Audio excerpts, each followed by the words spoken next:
Welcome to the Rocky and Meisty Show presented by Jew Stool. Thank you for joining us, everyone. Let's get right into it.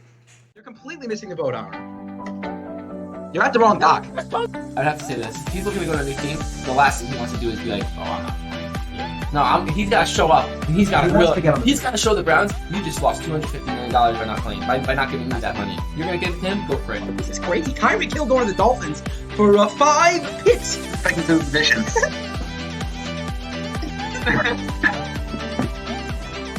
Should we end the podcast now?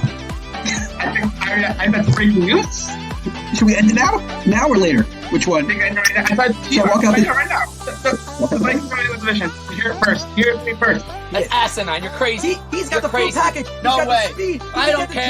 No way. I can't even. It's hard to even look at you right now when you say something like that. That's crazy. We want to talk about legacy-defining plays and legacy-defining throws. 13 seconds, and you get the ball into field goal range. That is absolutely insane. I have to be frank with you guys. Mitch Trubisky is not a good NFL quarterback. He has never been. Okay, and guess what? In basketball, you use a basketball. In football, you use a football.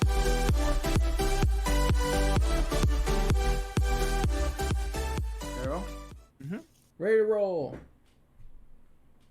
All right, it is Monday night. We are about an hour before kickoff of the Russ Revenge Tour. I don't know if it's not much of a revenge tour, but in any case, Russ returning to Seattle to play the Broncos. But before we play the Seahawks, but before we do that, we obviously have a lot of stuff to talk about in Week 1. And you know what? Last year, I recall a lot of people complaining about the level of play in Week 1. A lot of people were like, well, it was a very boring Week 1. Even Red Zone wasn't so entertaining. This week was the opposite. We had like 7 potential ties and one real tie this week. But anyway, so we have a lot of stuff today. We're going to run through some of the biggest headlines. Dak Prescott injury. We have the Raiders-Chargers. We have the Bills versus Rams, which is, I know, felt like an eternity ago, but that in reality about 3 or 4 days ago. We have a lot more stuff to discuss. We're going to overreact, as is customary to do, Week 1. Overreact to a bunch of things, of course. What you see in Week 1 is what you're going to get throughout the entire season. Everyone knows that. And we have a couple new segments for you. Rocky's Roll Call, which we'll get more to a little later. We got some betting stuff. We got some trivia. And some great stuff. We got a great show for you today. It's going to be very fun, so stick with us throughout. You're not going to regret it. So, Meisty, do you generally watch the games alone, or do you watch them with people? And which one do you prefer to do? Because I've seen a lot of people split on this. I tend to watch the Ravens games here at home with my parents, sometimes my younger brother's here. And then after that, it's a 1 o'clock game. After that, I'll go out and see my friends. The Sunday night game, I'll watch somewhere random. But for the most part, I try to watch the Ravens games here at home. I know I'm guaranteed a comfortable seat on the couch. I'm not worried that I'm going to be sitting on the floor on some kitchen chair in somebody else's squeezed apartment. Watch at home on my comfortable couch. Know I have a good view of the games. Red Zone on a different screen. It's fantastic. Yeah, so in terms of the Ravens games, I agree with you. I used to get very tense and nervous about the Ravens games, so I didn't like to watch them with people. But I have since then. I don't get as nervous. I just enjoy watching football now more. So therefore, I appreciate when we do. For example, Thursday night we had a little Discord chat, Morty and I, and that was very nice that we were able to sort of watch the game virtually together. So there's something nice about watching it alone if it's your team, because maybe it can get a little nerve-wracking. But if it's just Red Zone, that's fun to watch with people. What about you, Morty? Which one do you prefer? Which one do you generally do? Well, I'm always down to watch with friends. I think that's always preferable. So this Sunday, I watched 5.5 hours of Red Zone with my roommate, who is not a big sports guy. He just, go sports. Right. He's a Bears fan, though, so, he did enjoy watching them win. Good game. But yeah, so one screen Red Zone, one screen Eagles, and I'm a happy man. Yeah, that's the way to go. I actually, Morty and I both had a little difficulty getting the game on today because last year I had NFL Sunday Ticket. This year I was trying to find an alternative route, and I was the same thing. I had the Ravens game on the big screen. I had Red Zone on my laptop on the small screen, and I kept on having to switch back and forth as a result of the reception not exactly working very well. But anyway, we got it done. Week 1 is almost in the books. We got one game left. Meisty, what are we talking about first? Which man, which individual would you like to lead off with? I think that the biggest thing we could talk about is Dak Prescott right now. The report is that he had a successful surgery today, and he's out 6 to 8 weeks reportedly.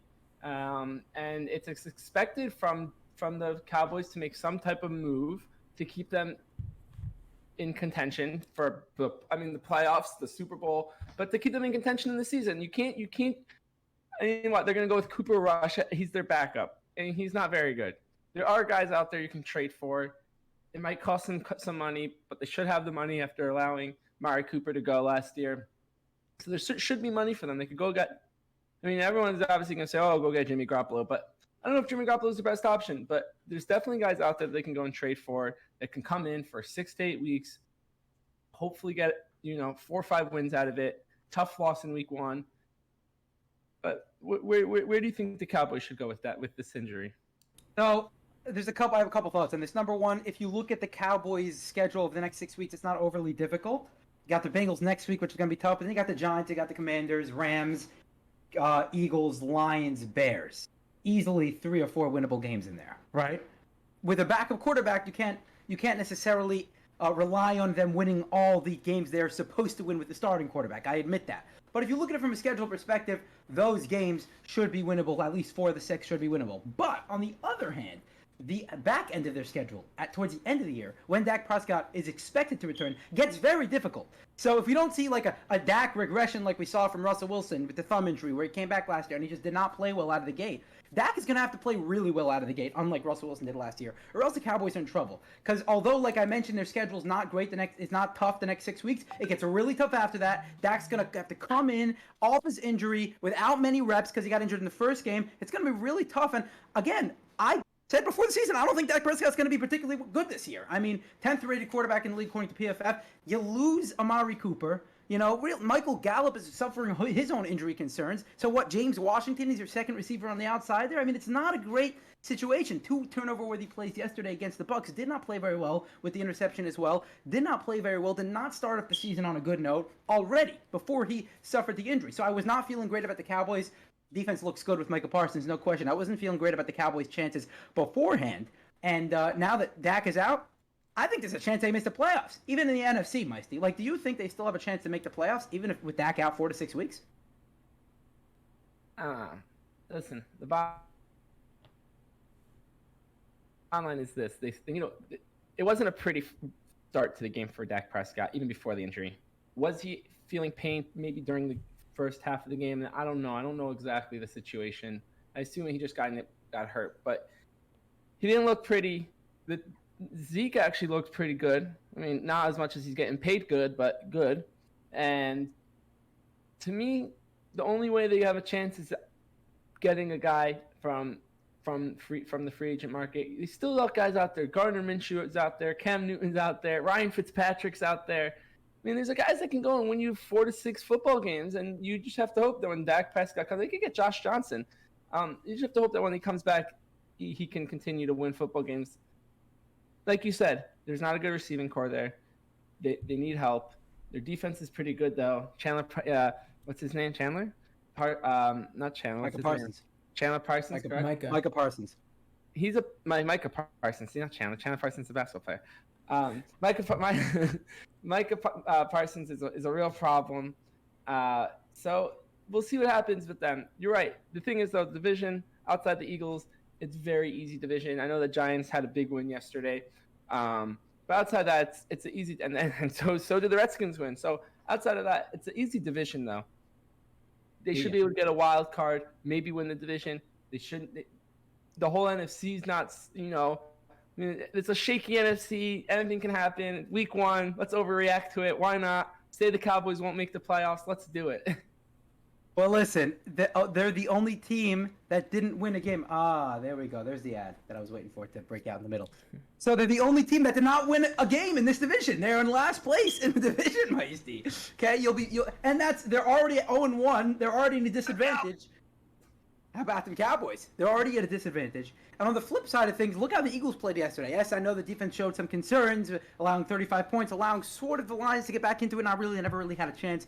The Eagles were in command the entire time. But A.J. Brown is clearly going to make a big difference in that passing game. 10 receptions on 13 targets and 155 yards. Jalen Hurts, 90 rushing yards. That running game is going to be a problem. A.J. Brown, like you mentioned before the season, Mike, he's going to be a perfect complement to what Jalen Hurts does. He can sort of do a lot of different things. You want him to do damage after the catch? He can do that. You want him to go one-on-one, even beat double coverage? He can do that. People forget this man is in his fourth year.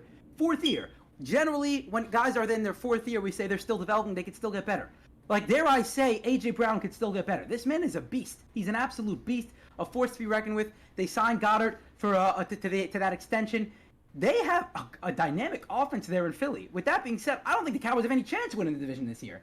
Like, I made it one of my bold predictions before the season for the Eagles to win the division. And it was sort of bold, not really, because the Eagles were gaining a lot of steam, especially in Vegas. You saw the odds go up for the Eagles as the season got inched closer. But now, Dak's out for 4 to 6 weeks. The Eagles already have a 1-0 advantage. Not much, but still. And you see what that Eagles offense is going to be able to do. Maybe an overreaction over week 1. I think the Eagles are going to dominate this division, man. That's what I think. Rocky, like you said, the Cowboys were the only team in the NFC East to lose.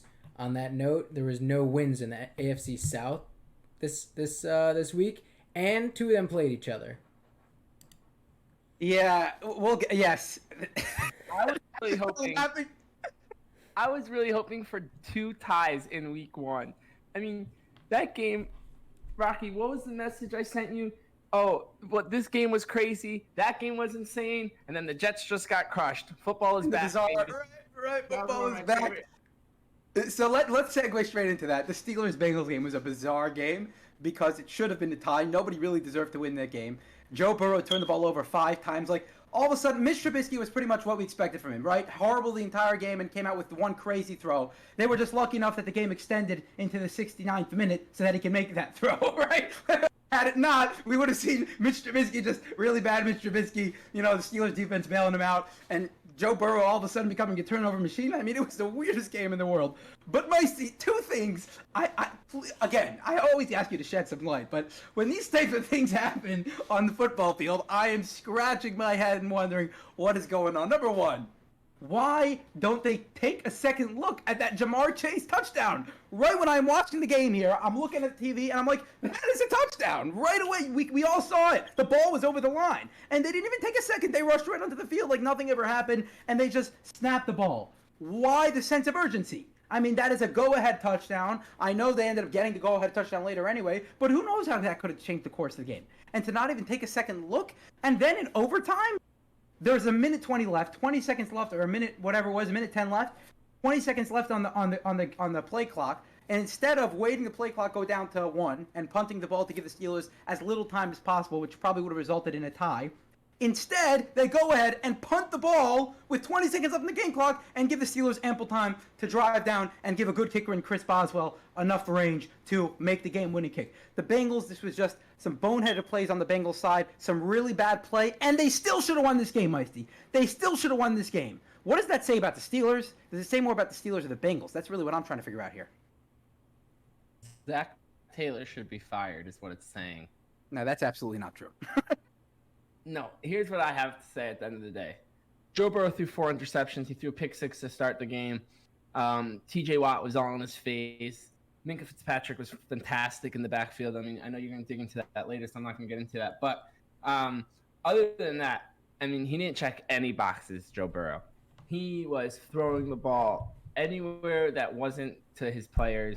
He looked like he was his first game in the NFL, not knowing what hit him. He had no clue what was flying. I mean, it just makes 0 sense, right? So that's one thing. But we know Joe Burrow is better than that. So if you're a Bengals fan, I wouldn't worry. Now, that stupidity. First of all, kickers. What are we doing? And it's embarrassing. Kickers. It is. It's an embarrassment to the sport. Like I've been saying now to get rid of them. Just get rid of kickers. You score a touchdown, 6 points. You want to go for 1? Call hike and go for it from like the 5-yard line, 2 points from the 10-yard line. I don't know, whatever. Something like we do in flag football. Doesn't matter. Point is, kickers are becoming an embarrassment to the sport. Really is. Remember a Saturday night, Meisty, when we were both watching the LSU game, and we were both amazed by the lack of talent at the kicker position in college football. We're like, this guy's missed 2 PATs, and the last PAT also got blocked to tie the game. I don't know, Morty. I don't know if you're watching the game, but basically LSU had a chance to tie up the game at the last second. They got a touchdown down by 7, and they, just the extra point to tie to tie the game, got blocked. And the guy missed like 3 field goals earlier in the game, and we're like, college kickers stink. But anyway, clearly NFL kickers aren't much better. I have beef fighting because I happen to know the LSU kicker personally, but he works for me. Get him on the show. Get him on the show. Yeah, I gotta let him know. Like, my co-host thinks you suck. Listen, I only watched one LSU game, but I wasn't impressed by what I saw last Saturday night. That's for sure. But going back to the Bengals, that stupidity with the play clock. I said this earlier today as well. I mean, the coach must have said something to him like, hey, wait for the clock to run out. And some idiot called hike. Somebody snapped the ball. Somebody just thought the clock said 1. I don't know what they thought, but they snapped the ball. They shouldn't have even been touching the ball. Literally, the center shouldn't even touch the ball till maybe there was like 10 seconds on the thing. They were set up and ready to go. I don't know whose mistake it was. I don't think that we'll ever know whose mistake it really was. They're not going to tell us unless someone gets cut from the team. It was brutal. He's also a rookie punter. So it wasn't very pretty for the Bengals. I mean, how many opportunities do the Bengals need to win? How many opportunities? The Steelers give them every possible chance to win.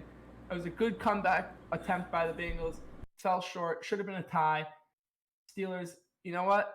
Listen, they have Mike Tomlin. We hate on Mitch Trubisky here, but he did his job. But Mike Tomlin is one incredible coach. He figured it out, got the job done. May have been an ugly win, but he got the job done.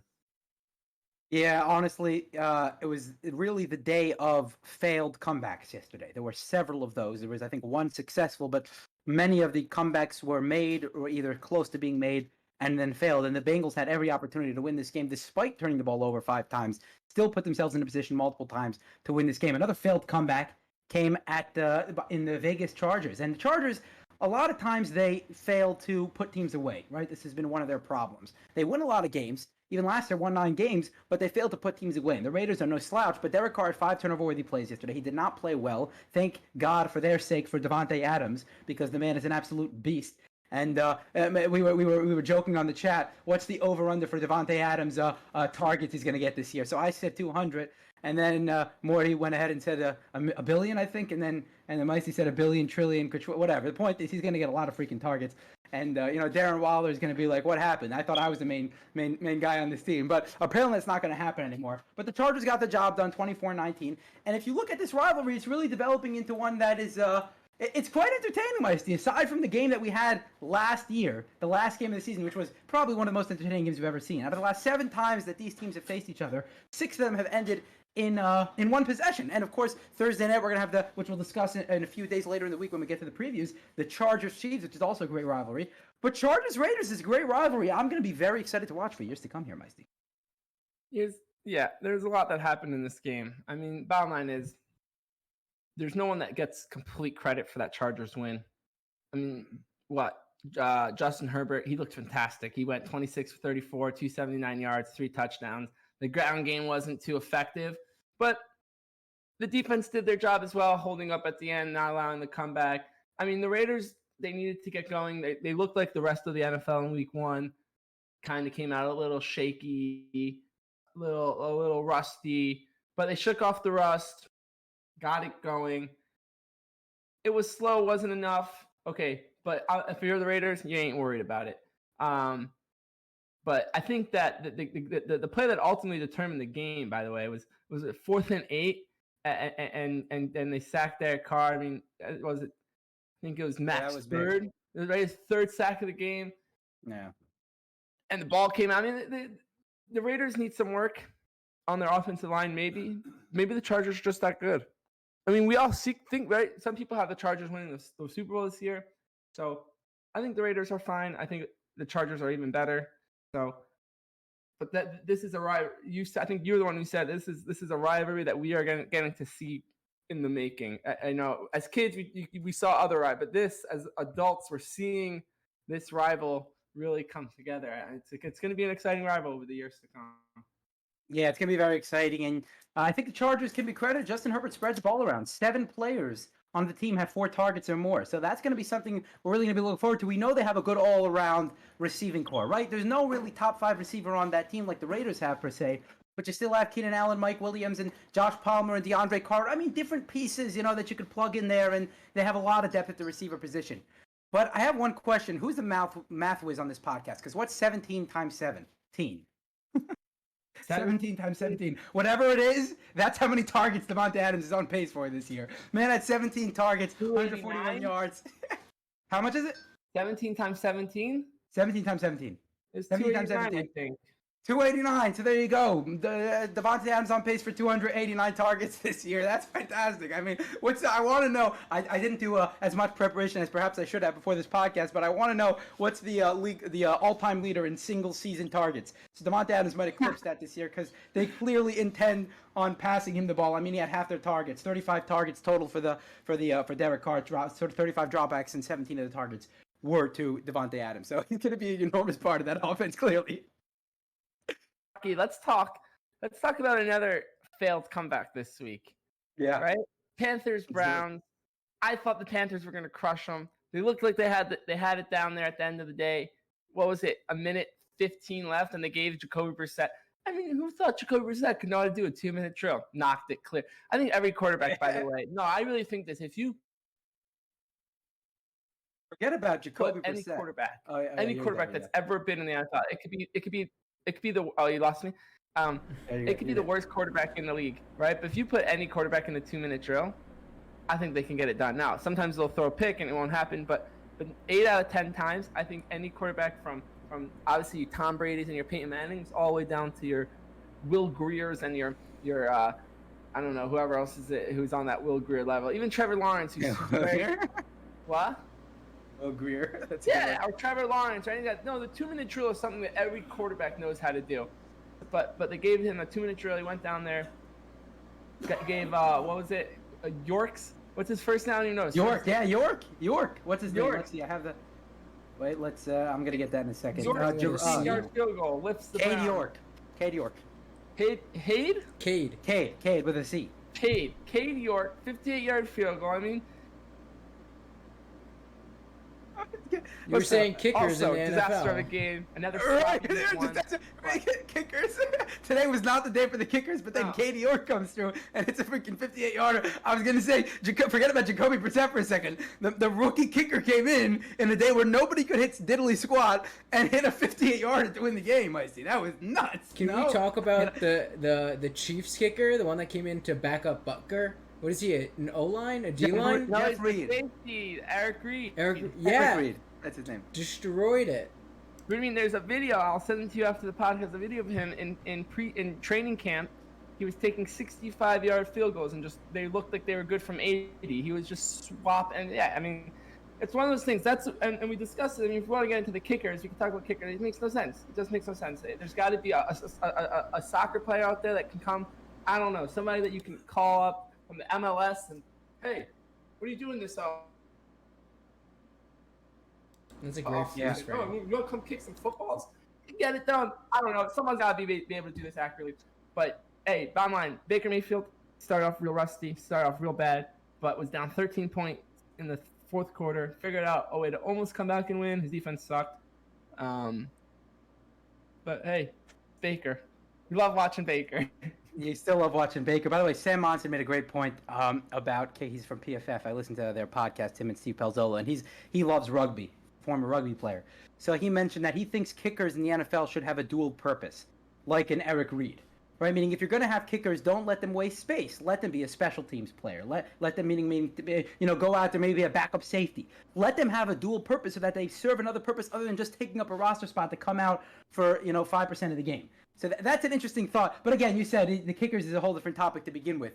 One thing I want to take out from this Browns game is that clearly the Browns are intending on running the ball a whole heck of a lot. That's for darn sure. And Jacoby Brissett's a game manager. I think that the Browns offense is suited for a game manager like him. They can win a few games with him. hot take: Browns might come into Deshaun Watson's stint with around a 500 record. But no, I don't know if that's going to be the case. But point being that the Browns can.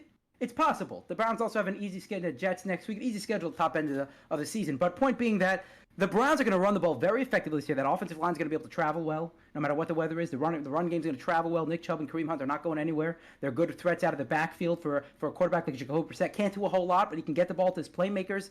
Even though they don't have an incredible amount of playmakers on the outside, he doesn't need to. That running game can be effective enough where the Browns can win a couple games here. Now, granted, they beat a not very good Panthers team, but this is just symbolic of what the Browns can do in the first 11 games of the season. Without Deshaun Watson, they can compete, especially with the Steelers suffering their severe injury, which we'll talk about in a few minutes here. And I really think that they can win a few games. I'm not saying they'll make the playoffs in a stacked AFC, but what I'm saying is that they can win a few games. They can win a few games this year. That's really what I'm saying. Now, on the flip side, you're absolutely right about the Panthers and Baker. Baker, other than that one great pass to Robbie Anderson towards the end of the game, which was a really nice pass, I'm not going to lie. And he had good vision on that rushing touchdown as well. Brought them back in the game, gave them the lead. It wasn't a good day for Baker. It was not a good day for Baker, and revenge tour spoiled. Revenge tour has been spoiled. So no revenge for Baker Mayfield. Maybe revenge for Russell Wilson tonight. We'll see. No revenge for Joe Flacco either. But we won't get too much into that. Was he looking for revenge? Right, that's the question. It doesn't even look like he was throwing the balls into the ground. At the end of the day, I mean, that Jets team is just not. He's exactly. It's funny because on the telecast they were saying like, "Oh, Joe Flacco said he's in the best shape. He feels the same way he did 10 years ago. He has the same arm he did 10 years ago." And then he said, "This is Joe Flacco's words, not mine. I was never very athletic to begin with, so I'm the same athletic as I was 10 years ago. Never very quick to begin with." So you heard that, Moisty? That was it. They were talking about that. All right, where we go next, guys? Should we head to the next segment or maybe one more headline? Oh, yeah. Let's talk about the Rams over here for a second, okay? Because I don't know, it felt like so long ago that we probably forgot about it. But, Meisty, are the Rams, like, going to struggle more than we think this year? Or is it just, they just got there, what by the Super Bowl favorites? Which one is it, Meisty? Rephrase this question. Will the NFC West have a team over 500? Bold of you. Very good. The Bills are just that good. Josh Allen, I mean, we've been saying it for the last 3 years that he's going to win the Super Bowl, right? He's got to do it eventually. Where we've been molding into I don't even know the right word to use, into tuition for him to win it. So, but the Bills just all around, their best player on defense wasn't even Morty's laughing at me. The Bills player was the just dropped tuition. Yeah. Intuition. The Bills' best defender wasn't even on the field. Let's start with that, right? So, and they still crushed them. Tre'Davious White was out, and they still crushed them. I think the Bills are even better. Their schedule, their division is way weaker than I really thought. I mean, we don't really know what's going to happen with Miami. They still have a lot to work out there, and still have a bunch of new guys, a bunch of new coaches. So there's still a lot to work out there. But other than that, the Patriots, I mean, congratulations to Bill Belichick. He just lost his 100th game as the head coach of the Patriots. Finally, he lost 100 games. So, congratulations on the loss. Congrats, Bill. Congrats, Bill. I haven't searched Bill Belichick's. I wanted to see. He just lost, so I'm just saying congratulations to him. And but I mean, the division's easy there, and Buffalo should be able to cruise through there. So I think Buffalo's really just that good. Yeah, I think Buffalo's just that good. And, an interesting phenomenon that played out in week one is that neither the AFC South nor the NFC West earned a win on Sunday. And we're still barring the Seahawks Monday Night Football game. But if the Seahawks fail to upset the Broncos tonight, both those divisions, all 8 teams will come out of week one without a win. So I agree with you. The Bills are just that good. Josh Allen continues to impress me, continues to get better. 5 incompletions on the day. 2 of them were interceptions, which is quite unbelievable. One of them sort of popped out of McKenzie's hands and went into the defender. So it wasn't quite his fault. So maybe 1 or 2 bad plays in there, but for the most part, he was fantastic. I mean, that receiving core they have over there, they have depth. They have one of the best defenses, top 5 defense in football. There's very few holes on this roster. Like, one of the most complete all-around teams in football. Them and the Bucks probably. The Bucks probably a little less because the offensive line probably declined a little this season. But the Bills certainly have one of the best overall rosters in football. They're going to be a force to be reckoned with. I mean, it's going to be hard to to beat them. It's going to be very hard to beat them. And I actually have a good overreaction for them when we get to the overreaction. Actually, should we get to them now? Why not? All right, let's do it. Okay, number one overreaction from week 1. Now, week 1 overreactions are my favorite because context is completely thrown out the window, meaning it's week 1. I mean, the odds are that by the time week 5 comes along, we won't even remember what happened in week 1, right? That often happens. By the time week 2 comes around, we don't even happen in week 1 because our minds sort of work in the short term sometimes. We sort of just remember what we saw. What have you done for me lately? I always say sports is a what have you done for me lately industry. But with that being said, why not overreact to some of these things in week 1? Sticking on the bad divisions, the poor divisions, I'm going to go out and say that the AFC South will not feature a single winning team this season. Not the Colts, not the Titans, not the Jaguars, and not the Texans. Now, the Texans, some of the draft picks seem to pan out on Sunday against the Colts, but this division is not good. Now, all of us came out before the season, and I think the Colts were pretty much the consensus favorite despite the Titans winning that conference last year. Despite them winning the conference last year, Meisty. But it was weird, right? We were all telling ourselves, well, the Titans really shouldn't be here. They really won a couple games that they shouldn't have. They kept on beating the Bills and the Rams and the best teams in football, and it made absolutely no sense. The Titans didn't really belong there, we said, especially losing Derrick Henry and still winning games throughout the course of the season and somehow coming out with the AFC title. But the Colts might struggle this season more than we think. I mean, that passing game is going to be a little similar to the passing game they had with Phillip Rivers there. It might be a little slow, might be a little sluggish, although their roster is pretty good all around. We already know the Jaguars and Texans aren't going to have winning records this year. I think that the AFC South, Meisty, might have 4 losing teams. How about that? I don't know, Rocky. I mean, the Colts are bad this year, but I can't say that they're that bad. It's an overreaction. It's an overreaction. Way overreaction. All I know is that if by the end of the season this is true, I'm gonna be all over it. That's all I know. That's the beauty about week 1. You could sort of overreact to things, and if it doesn't pan out, you could tell yourself, well, it was just an overreaction anyway. And if it does pan out, you can tell yourself, look how big of a genius I am. But in reality, you win some, you lose some. Okay, let me hit you with this overreaction, Rocky. All right, hit me. Carson Wentz is back. No. No, I really think I'll give you my overreaction to it all. Overall this week, my number one overreaction that I overreacted is that Trey Lance is bad and that they should bring back Jimmy Garoppolo as their starter and keep it that way. And I know it was raining, but he looked awful. He looked confused out there. The Bears aren't a good team, and they made him look like they made themselves look good. The Bears defense looked good because of him. That's never a good thing for your quarterback. And you're talking about a week 1, but yeah. Just a point there. First of all, yeah, like you said, like the weather was crazy, but I think having Jimmy Garoppolo there is a detriment to Trey Lance. Like having Jimmy Garoppolo on the sideline, kind of like arms crossed, looking at you like the cover of a magazine, like that puts pressure on you, knowing that you could be replaced at any second by a more reliable quarterback. I think it's a lot of pressure on a new QB like Trey Lance, and I don't know. I think they should get rid of him. Okay, go ahead. I hear what you're saying. It's from PMT. Is what they were. Oh, he said it's just completely get rid of. I love that. Yeah, I've heard this. By the way, Morty, I've heard this discussion. I heard both sides. In fact, one is that Trey Lance, the poor young guy. He's a young quarterback. He's coming in there, and you're already putting a guy that's essentially threatening his job the second he doesn't play well, right? But on the other hand, if he's really that good, it shouldn't affect him.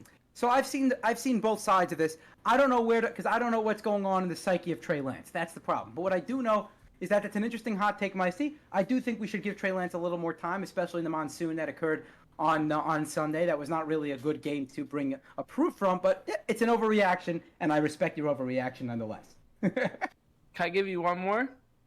Please, as many as you The want. Browns are going over 500 this year with Jacoby Brissett. That you actually stole mine. We didn't discuss this before the podcast, but I was gonna go along the Browns one. I give Browns, but that's a good one as well. I have another one as well. I have a couple more actually, but I'm going on the Dak Prescott thing right now. Dak's gonna be out for the next 6 to 8 weeks, so it doesn't work as well. I sort of had this thought yesterday as I was watching the Cowboys Bucks game before Dak went out.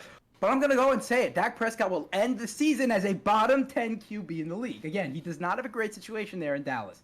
CeeDee Lamb is the only weapon in there. Gallup seems to have a lot of struggle staying healthy. So James Washington's going to be the number 2 receiver there.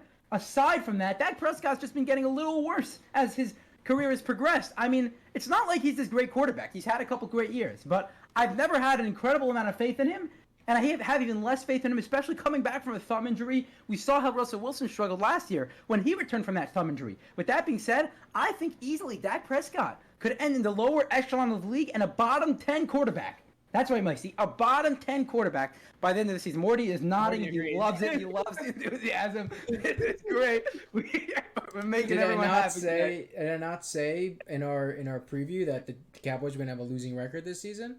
Amen, brother. You did. Amen. Looking great. Let me hit you with this one, Rocky. Let's go, baby.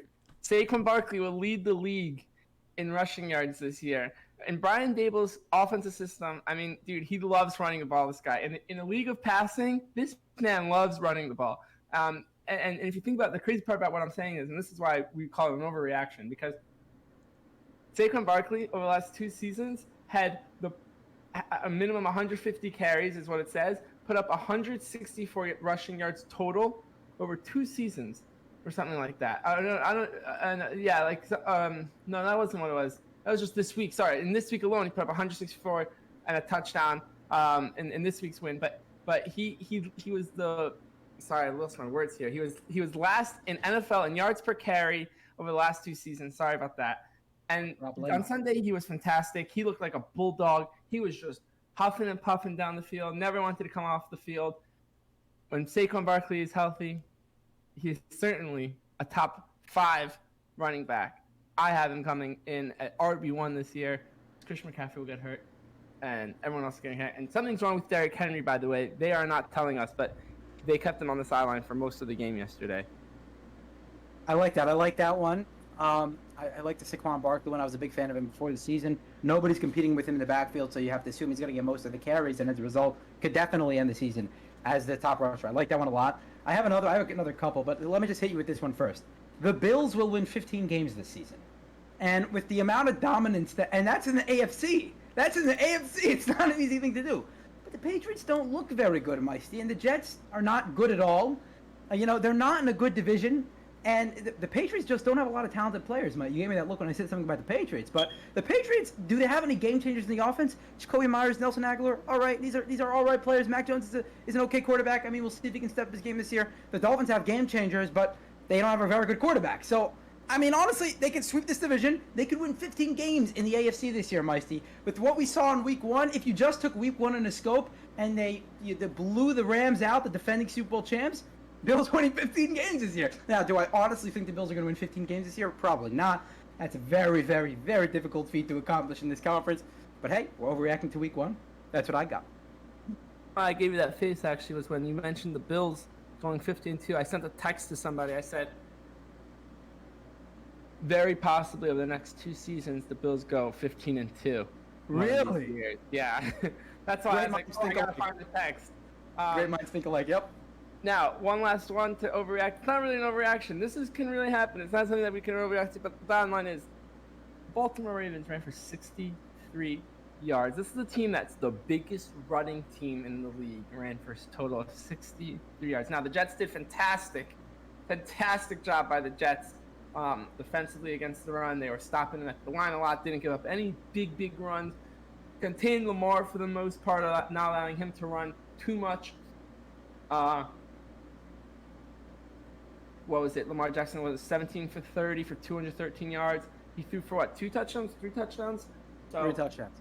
3 touchdowns, right? So he could have 35 plus touchdowns this year. Ooh, that's a bold one. Wow. Okay. They're making you throw the ball. They're gonna throw the ball. They clearly. I mean, we'll see. Because listen, J.K. Dobbins is out.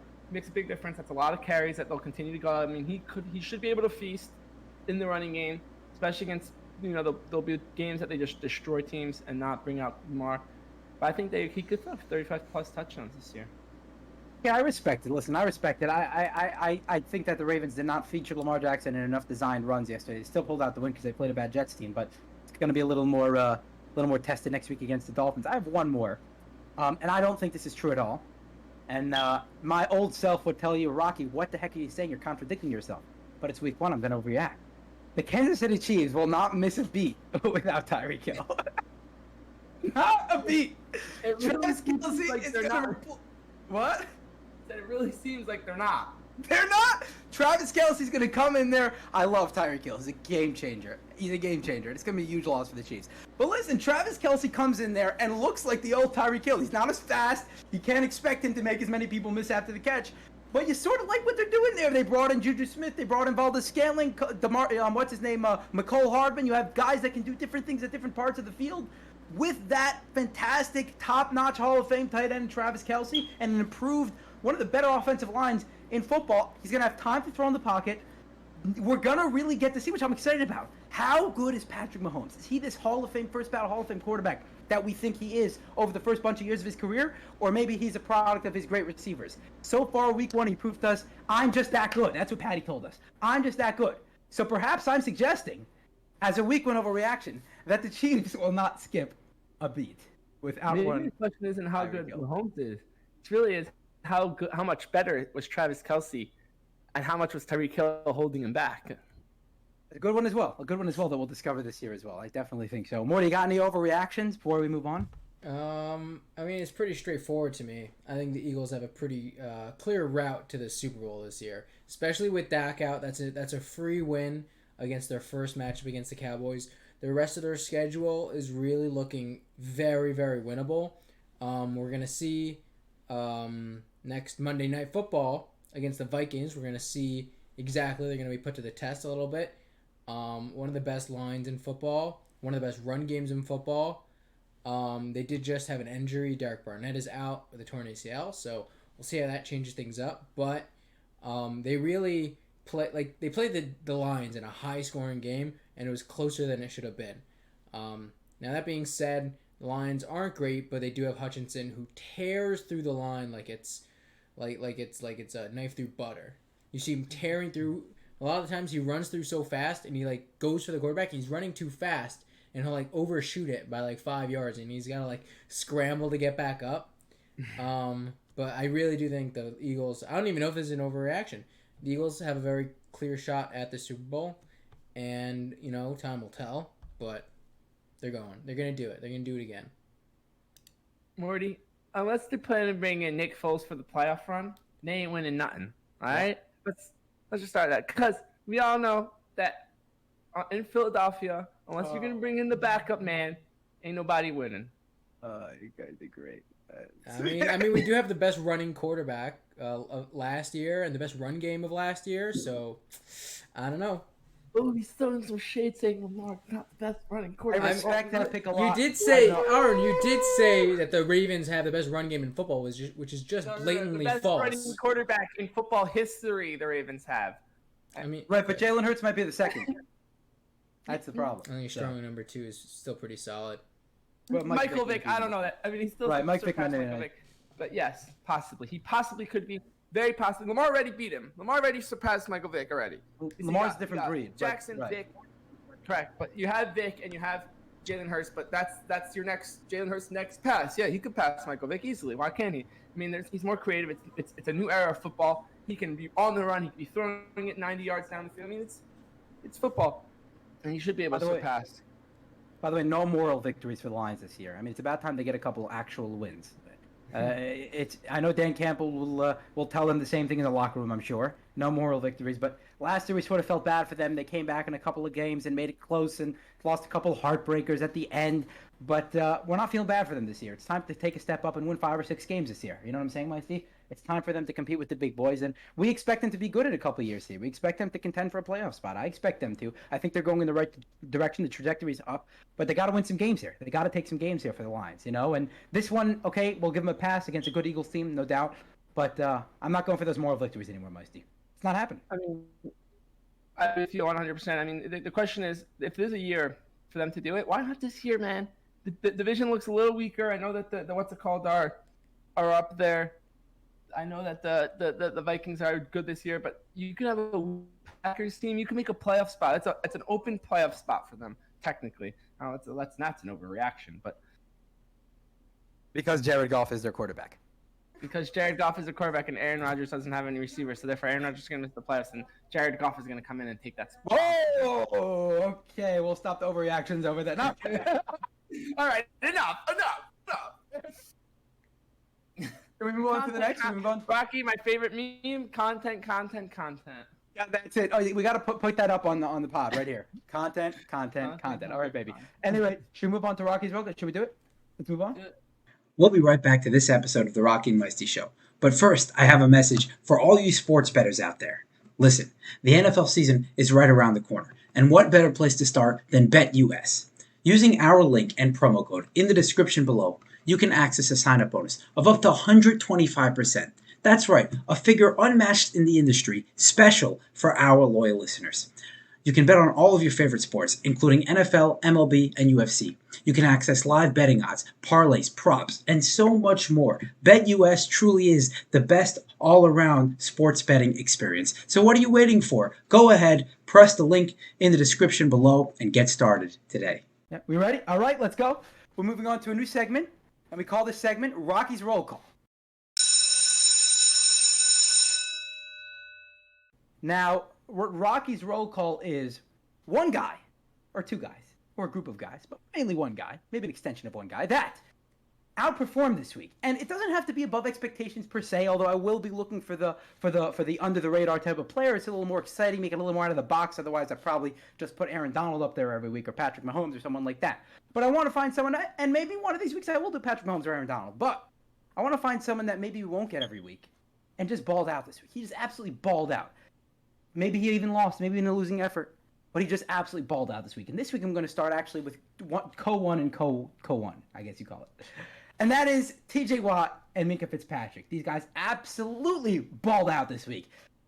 Forced Joe Burrow to 5 turnovers. They made the best quarterback in football last year look like a clown. TJ Watt had a pass rush win rate of 17.9, 2 pressures, 5 knocked down 5 balls yesterday in limited action. Didn't play the entire game, Ice-T. Minkah Fitzpatrick, this man was a beast. Other than the pick 6, other than the 91.6 PFF grade, which was the highest in the game, the game leading 14 tackles, blocked an extra point to give the Steelers life, and ultimately led to their victory. Minkah Fitzpatrick and TJ Watt were all over the place and give the Bengals all sorts of problems. It gives me a little concern, although maybe I shouldn't be because they are two very talented players. It gives me a little concern about what this Bengals offensive line, which was supposedly improved, is going to do throughout the course of the season. But anyway, they feasted on that Bengals offensive line, did TJ Watt and Minkah Fitzpatrick, and they got my Rockies roll call for this week, baby. Minkah Fitzpatrick and TJ Watt. Now, unfortunately, TJ Watt might not get it again this season because he might be out for the rest of the season. But for this week, credit where credit is due.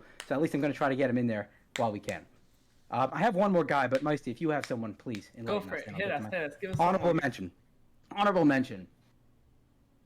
Okay, so I think this one's pretty obvious, right? I mean, we all know how great this guy played on Sunday. Justin Jefferson. This guy's going to get just tons of targets again, like the Devontae Adams effect. I mean, they don't, the Raiders don't quite have their Adam Thielen, but they have their Hunter Renfrow. And despite that, Justin Jefferson is going to get tons of targets, tons of receptions, 184 yards. The rest of the team had under 100 yards, Meisty.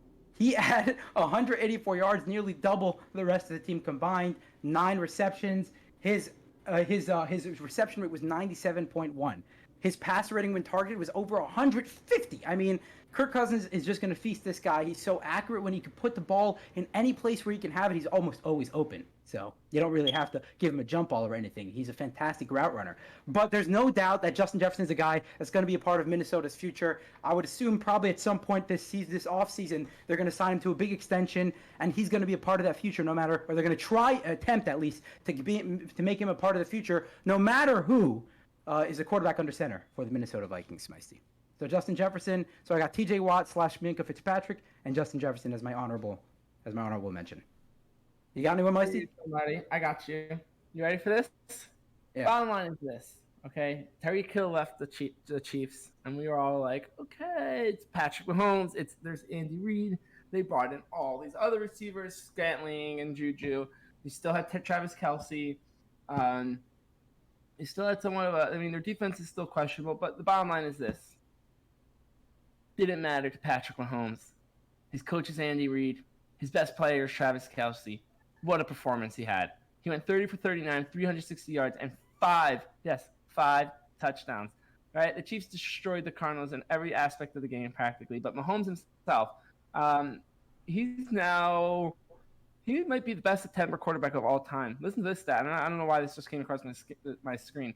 Mahomes has now thrown 46 touchdown passes and only 3 interceptions in 14 career September games. That is more than anyone else in spread. So, hey, he knows how to start a season. But if there's somebody that really showed up in a week where people were like, I don't know, it's the Cardinals, right? There was a lot of question marks, and he was like, I'm Patrick Mahomes. This is why I have the biggest contract in NFL history, and this is why I deserve it. And if you want to give me an honorable mention, I'll throw someone in there. Justin Fields is my honorable mention, and I'll tell you why. I'm very into the Bears and always hating on the Bears. But I'll say this. He played a good team. The 49ers aren't a bad team. There's a lot of question marks, obviously. We've talked about that in the past, right? But in a game where it was a mudslide, it was pouring rain, the weather was crazy, he made some heroic plays, came through at the end of the game for them, made it happen, helped drove his team to win the game at the end of the day. So Justin Fields, good job showing up and winning. Listen, it's week 1, yeah, but you won, and that's what's important. You're 1-0. That's huge for him. That's huge for the Bears. And that's my honorable mention. Respect to Justin Fields for pulling out the victory there. Nobody saw that coming. I think there were 2 games this week where we're like, okay, we could sort of see them keeping it close but not winning. The Bears, Niners, and the Titans, Giants, and somehow both the underdogs pulled off those victories. So that was impressive as well. Okay, fair enough. And I like Mahomes. Listen, Mahomes is always a good one. How he showed up this week with, as we all doubted him and we thought that, he wouldn't be as successful as we did. He balled out. He absolutely balled out. So, okay, so should we go on to the betting props? Should we go on to the betting? Do we have one? Let's do it. Yeah. Let's do it. Okay, so yeah, but basically what we're gonna do is we're gonna go through some just wild bets from this week. I have a good one. I have a really funny bet, either that didn't hit or that did hit. I don't know. You can do whatever you want. Make it a spread. Make it an over/under. Make it a prop. Whatever you guys want. I'll start off. Okay. Now, do you guys know how many minutes of football the Texans and Colts played this week? Again, a math guru. Do you have a math guru here? No, man. You're the PFF analyst. 75 minutes. No, 60, 70 or 75. I don't remember how. Overtime. 70 minutes, because now overtime's 10 minutes. 70 minutes of football. Now, one would imagine that 70 minutes of football, you can hit a 46-point over/under. And yet they didn't. They still under the 46 points after 70 minutes of football. That's how sad that game was. Texas, we're just like, we're not hitting this under. I feel like the Colts went to the Texans before and said, don't hit the under. Don't, whatever you do. We tie if we need to, but don't hit the under. That's Imagine sweating that under. Horrible feeling. Oh my God, can you imagine the guy that hit that under thinking, oh man, now it's overtime for sure. This is gonna smash. Someone's gonna get a touchdown. Someone's gonna get 2 field goals. Whatever it is, no question, we're not gonna get the under. And sure enough, Colts Texans pulls through, baby. You know what this tells me? Next time the Colts play the Texans, I'm hitting that under. Listen, if you're the guy that's betting the under, you deserve to suffer for it. You know. 100%. I just found that very comical. Who's next? I got a biggest loser of the week. None other than El Presidente, who put a small $150,000 wager on the Cowboys money line. And that's just it just makes me happy. I don't like to see our boy Dave lose money like that, but I do like to watch Cowboys lose. Goodness gracious. That's a big money line. Jeez.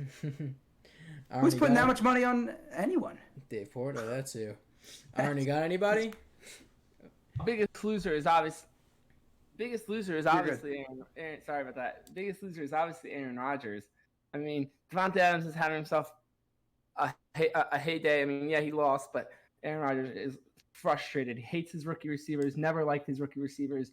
They're not very good. They're running into each other in the middle of the routes. He's completely not in control of them. I think he's high on hiwachi, whatever he's eating these days.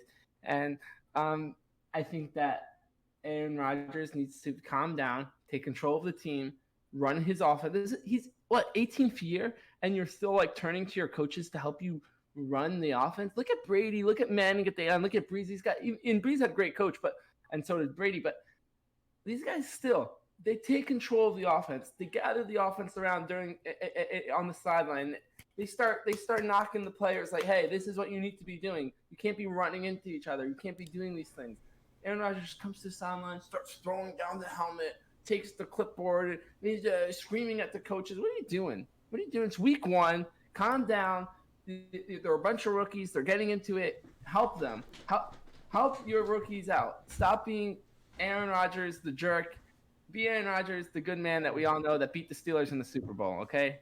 Did Aaron Rodgers have like money on the game or something? Probably. I mean, he probably gambles on all the games. All right. It's just okay. I have one more here. I have an against all odds. Someone put down a $29 bet on the Pittsburgh defense being the first touchdown scorer at plus 4,800 odds. Cashed out at $1,400 on a $29 bet. That's nuts. Imagine picking the defense being first touchdown scorer. That is very funny. I like that one. So one for tonight that Meisty posted on the chat, which the game starts here in a few minutes. Yes, I might have to leave the podcast momentarily to turn on my TV. Are we going Manningcast? Breaking news. Russ got booed. Poor guy. No. Yeah. Really? Did he really get booed? Cold reception from Seahawks. Yeah, what a freaking shit! What they did for that organization? They're gonna boo him?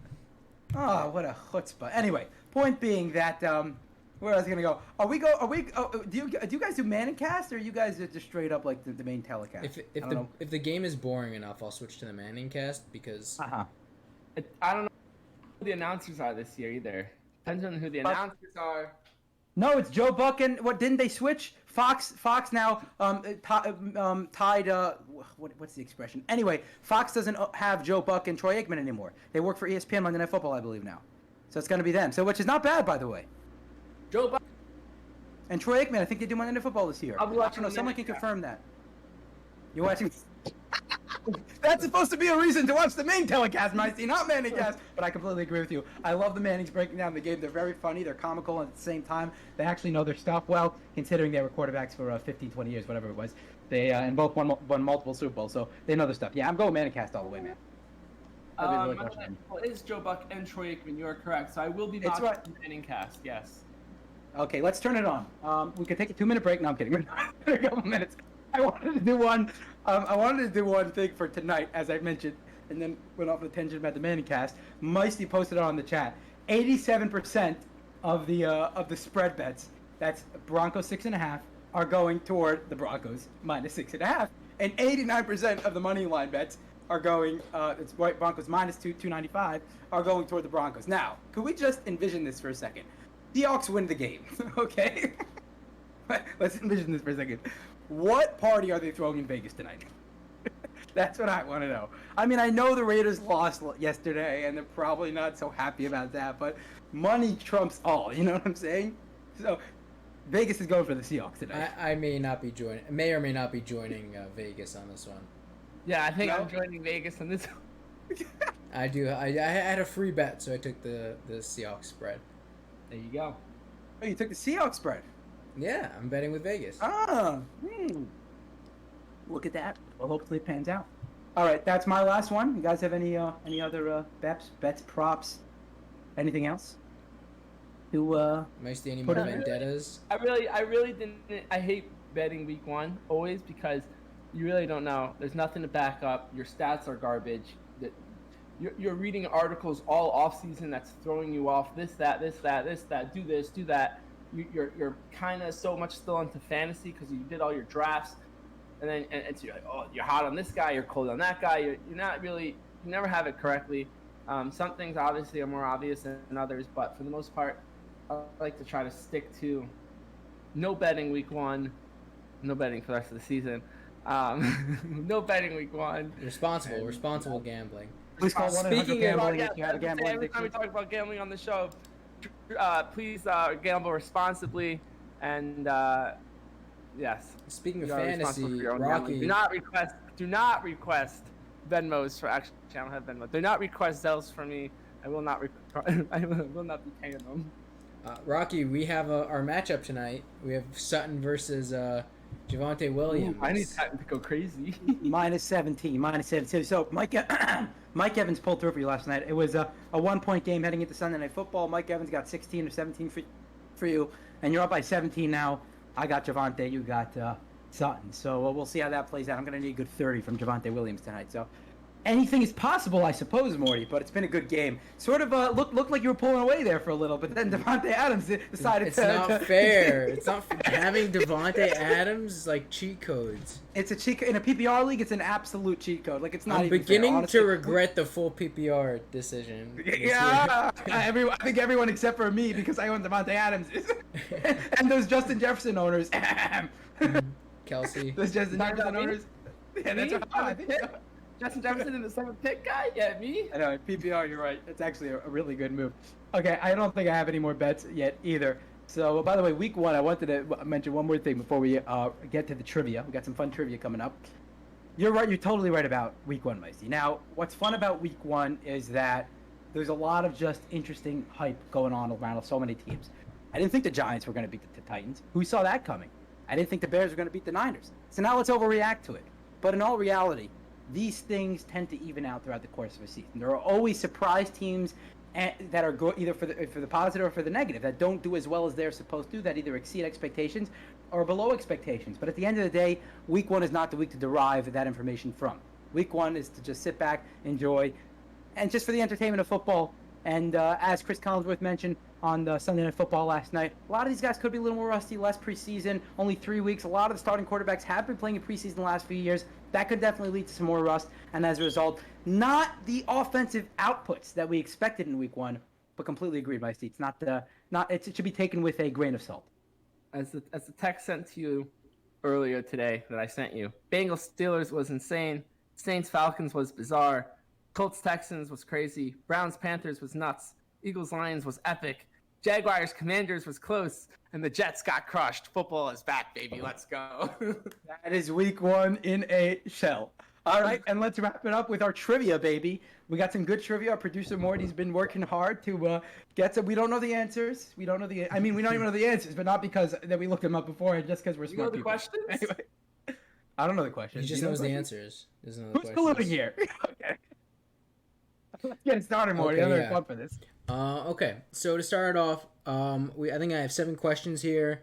So it's gonna be best of 3, first to 3, I guess, or best of 4, first to 4, best of 7, right? Okay.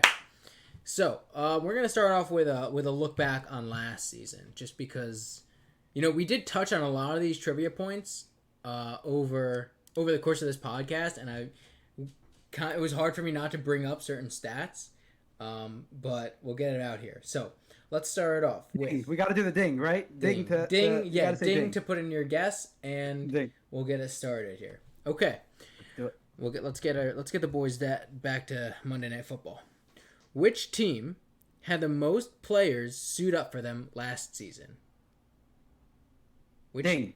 Rocky? Oh, I Titans. didn't Titans. say dang. Who? Titans. Correct. For all the complaining that the Ravens fans gave.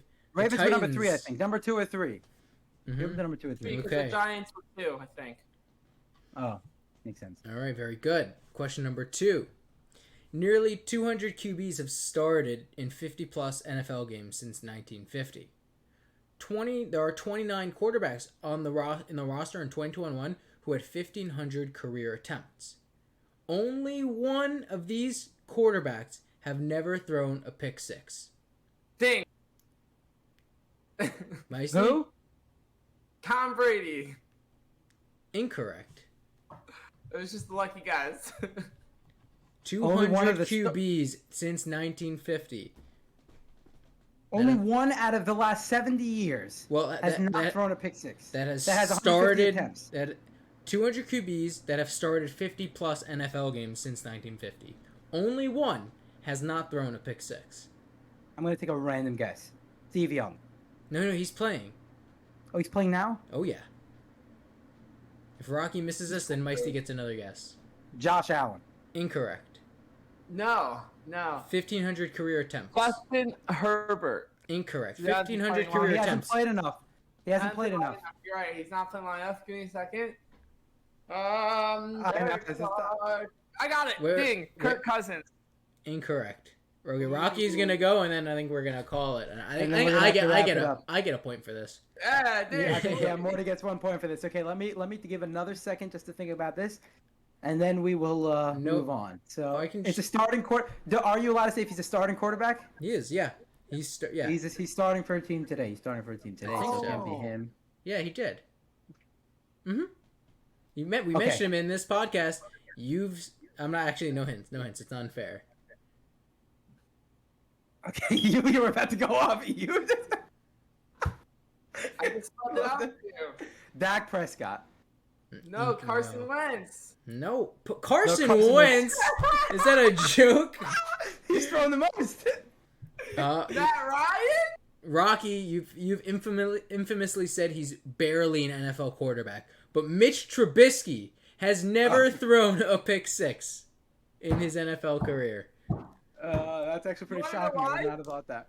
He's never thrown the ball accurately enough for even the interception to be returned for a touchdown. That's how a good good- he is. That's exactly it. Meisty hit it on the nose. I'm upset about that one. Okay, Rocky has a point. I have a point. Meisty, you're still at 0. Okay, next question. Tom Brady is undefeated against how many teams? Ding.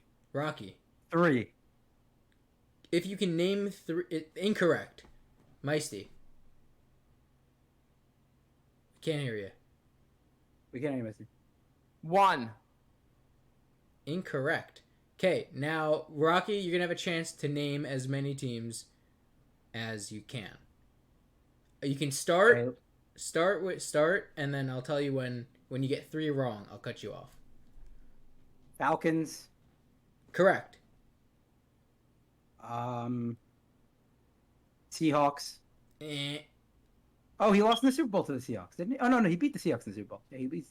Tom Brady, the Patriot. Oh, yeah, true. Yeah, Oh, Patriots yeah. beat the Seahawks. No. Wait. Bears. Incorrect. Lions. Incorrect. Meisty, go for it. Ready? Yeah. Remember, Rocky already got one. Which one did he say? Falcons. All right, All Falcons. right, you Oh, gave it I was to gonna him. Right. No, I was about to say that. Okay. Okay, he never lost to the Buccaneers or the Patriots. Let's start with those two. There we go. In the last, right. Right, he's not, and then he never lost to the Cowboys. I just heard that today. on One the radio. more. He's One never more. You got one more, Meisty. Let's see. So it's got to be. No, an that's NFC 3. No, it's got to Yeah. be. It's He's 4 lost so total. far. You're saying there's 5 total. There were 5 total. There are 5 total teams. Right. Yep. So it has to be a team in the NFC because he played the AFC all again and again and again constantly. The NFC not. That's as what much, I was thinking as well. right? I was So it's thinking gotta the be same that- exact It's thing. got to be a team that wasn't always so good throughout those 20 years of his career because then why would he be playing them, right?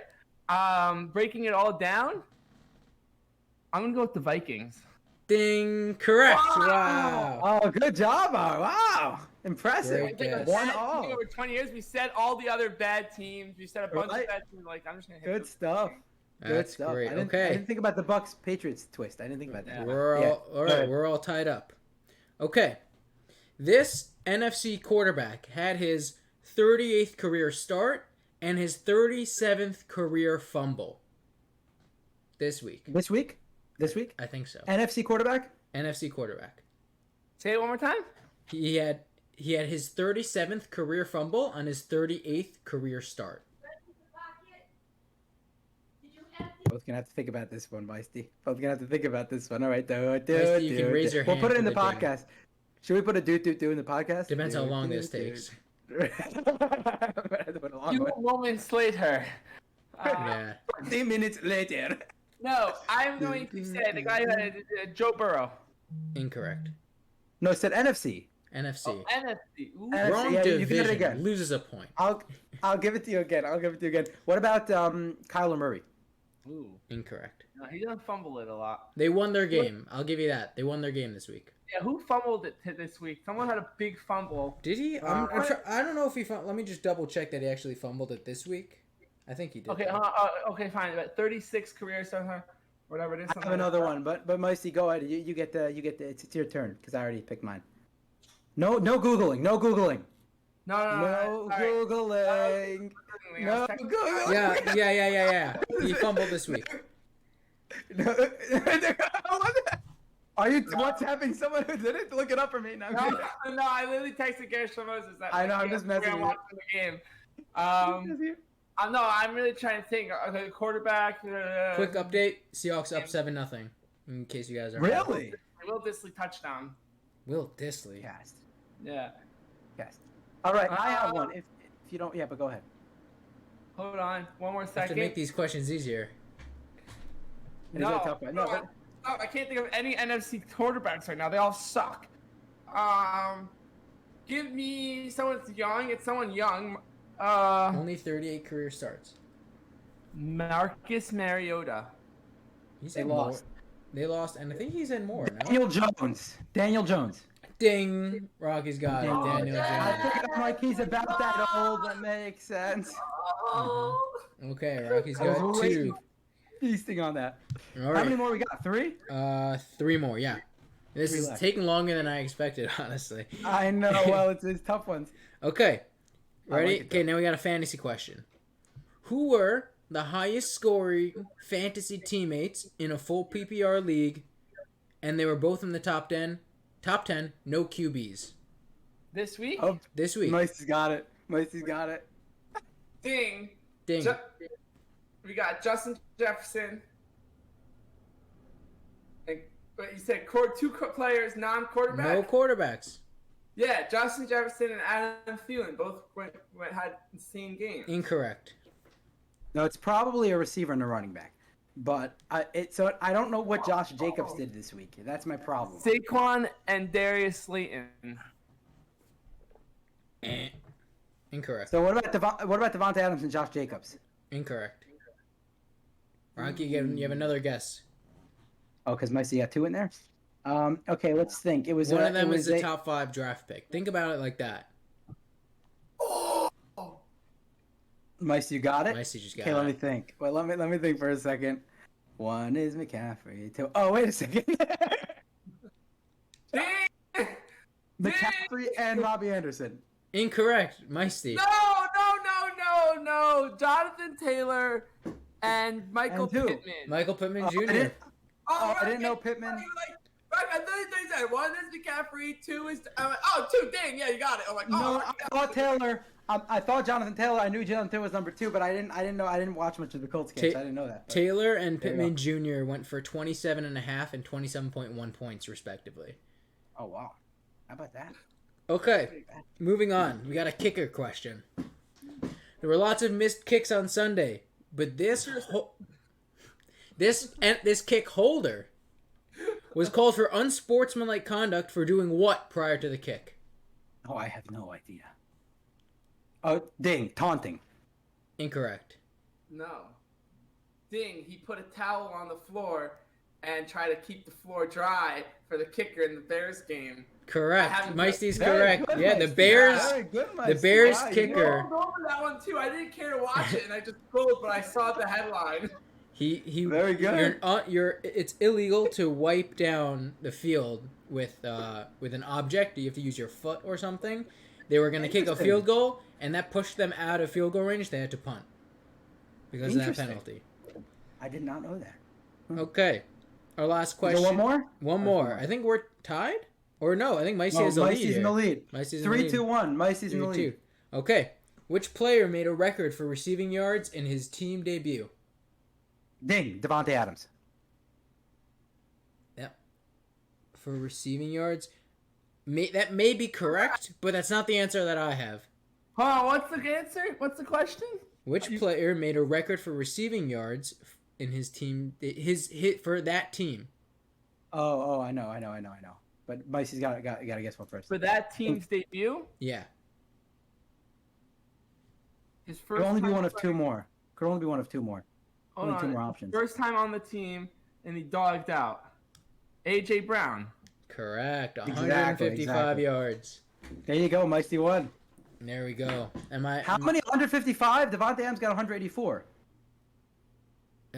Is that a Raiders record? Oh, it's a record for the team. Yeah, it's a team record. I Sorry. thought you meant the most in their debut. No. bad. I probably wouldn't have got. I probably would have guessed Devontae Adams anyway. So that doesn't really make a All right. difference. I also had a Browns question, but that kind of already got talked about. But the Browns did have their first ever 1-0 tweet because Twitter began in 2006 and their last win was in 2004. So they, for the first time ever, they got to tweet 1-0. Oh, I love that. That's a very good one. I like that a lot. There was another thing about tweets last year. I forgot. There was another first ever this tweet, but anyway, I can't remember what it is. Maybe someone will remember at a different point. Do we want to do talk about the Eagles or we just wrap it up, Morty? Let's wrap it up. I think I gave my input. Yeah, on let's the wrap it Eagles. up. I think we all want to watch Monday Night Football because we're already 7-0 Seahawks here, and that's pretty exciting because Vegas is going to be quite upset if that upholds. So Broncos anyway, are in the red zone. Broncos are in the red zone. Okay, let's go ahead and watch Russell Wilson in his new uniform, Icy. I'm out. See you later. No, I'm kidding. Anyway, thank you. Thank you guys for joining us, and we'll see you next time. Let me go put it on my phone. Yeah, bye. Morty.